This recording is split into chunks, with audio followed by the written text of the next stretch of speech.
Bismillahirrahmanirrahim. Assalamualaikum warahmatullahi wabarakatuh. Hi, I come back to Azhardin YouTube channel. Now I will explain about conditional sentence. Jadi conditional sentence atau kalimat bersyarat, ada kata yang dipakai sehingga menjadi kalimat bersyarat. Pertama, bisa dengan menggunakan if atau jika, unless atau if not jika tidak. Ada 3 rumus yang bisa kita pakai di dalam membuat kalimat bersyarat. Yang pertama, if plus subject plus verb 1 plus object atau adverb, koma, subject plus will atau shall plus verb 1 plus object atau adverb. Nah, jadi yang pertama ini adalah kalimat present tense atau simple present tense.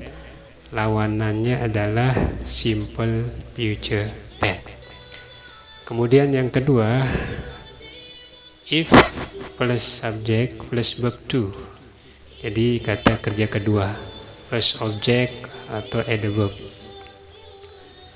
Kemudian koma, lalu subject plus would atau should plus verb 1 plus subject atau adverb keterangan.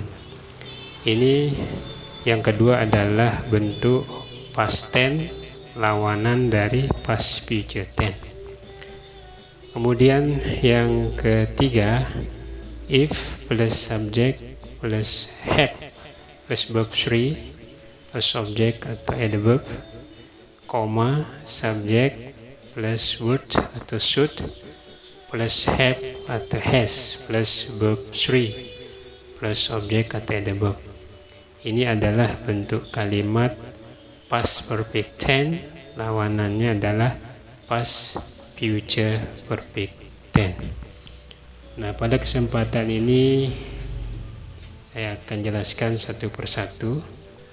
Yang pertama, dengan rumus if plus subject plus verb 1 plus object or adverb, koma, subject plus will atau shall plus verb 1 plus object atau adverb dengan menggunakan if. Contoh, if I study hard, I will pass the exam. Jika saya belajar dengan sungguh-sungguh, saya akan lulus ujian.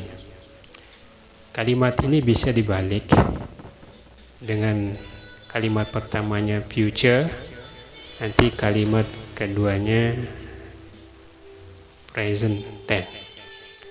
Jadi if di awal itu akan menjadi kalimat bersyarat. Bisa juga ditempatkan di tengah.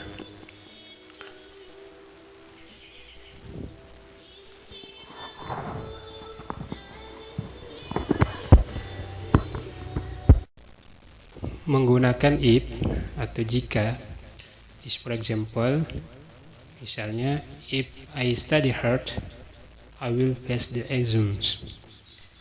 Jika saya belajar dengan sungguh-sungguh, saya akan lulus ujian. Nah, 2 kalimat ini, pertama kalimat simple present plus koma, kemudian future tense digabungkan. Apabila if di awal, maka kalimat pertamanya diberikan koma. Tetapi kalau if-nya di tengah, maka tidak ada komanya. Nah, ini bisa dibalik. Misalnya, I will pass the exam if I study hard. Saya akan lulus ujian jika saya belajar dengan sungguh-sungguh. 2 contoh kalimat ini disebut dengan possible situation in the present or future, yaitu kemungkinan terjadi pada waktu sekarang dan akan datang. Selanjutnya dengan menggunakan unless atau if not atau sama dengan jika tidak. Contohnya, if you don't read my book, I will get angry.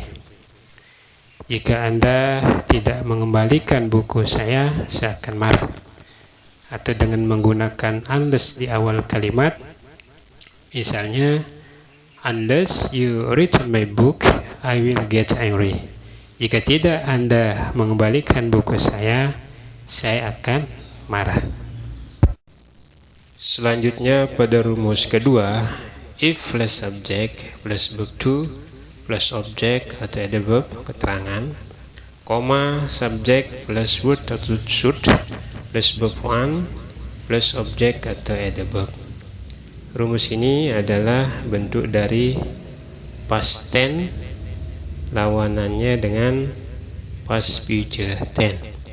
Untuk menggunakan if atau jika, example, misalnya, if I won the competition, I would buy a new cell phone. Jika saya memenangkan pertandingan itu, saya akan membeli HP baru. Kalimat ini bisa diubah.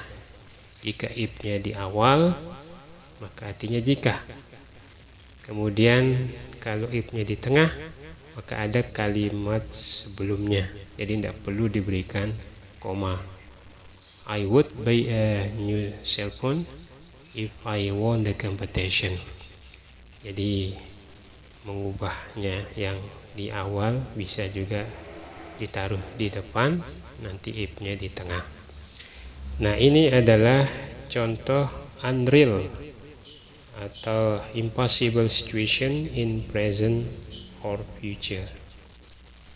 Nah, jadi ini tidak nyata, tidak real terjadi pada waktu sekarang ataupun pada waktu yang akan datang. Kemudian dengan menggunakan unless atau if not sama dengan jika tidak.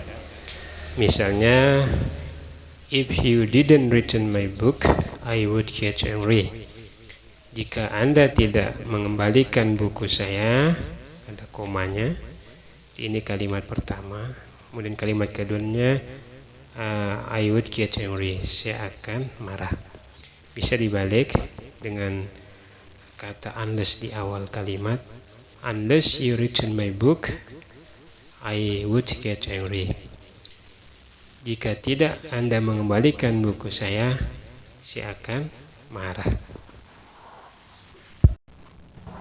Yang terakhir, rumus ketiga, if plus subject plus head plus verb 3 atau kata kerja ketiga plus object atau ada verb keterangan, koma, subject plus would atau should plus have atau has plus verb 3 plus object atau ada verb. Ini bentuk dari past perfect tense dengan past future perfect tense. Contohnya, if I had studied hard, I would have passed the exams. Jika saya sudah belajar dengan sungguh-sungguh, saya akan sudah lulus ujian. Ini bisa dibalik dengan tidak menggunakan if di depan, tapi di tengah. I would have passed the exam if I had studied hard. Nah, saya akan sudah lulus ujian jika saya belajar dengan sungguh-sungguh. Atau ini dikatakan sebagai something didn't happen, atau sesuatu yang tidak terjadi di masa lampau. Faktanya seperti itu pada kalimat conditional sentence. Jadi kita dapat simpulkan pada kalimat bersyarat atau conditional sentence. Yang pertama, possible situation in the present or future. Kemungkinan waktunya itu bisa terjadi pada waktu sekarang dan akan datang. Yang kedua, unreal atau impossible situation in present or future. Itu tidak nyata atau tidak real terjadi pada waktu sekarang ataupun pada waktu yang akan datang. Kemudian yang ketiga, something didn't happen Nah, kalau ini adalah sesuatu yang tidak terjadi di masa lampau. Okay, I think this enough. You like, share, and subscribe this my channel. See you again. Assalamualaikum warahmatullahi wabarakatuh.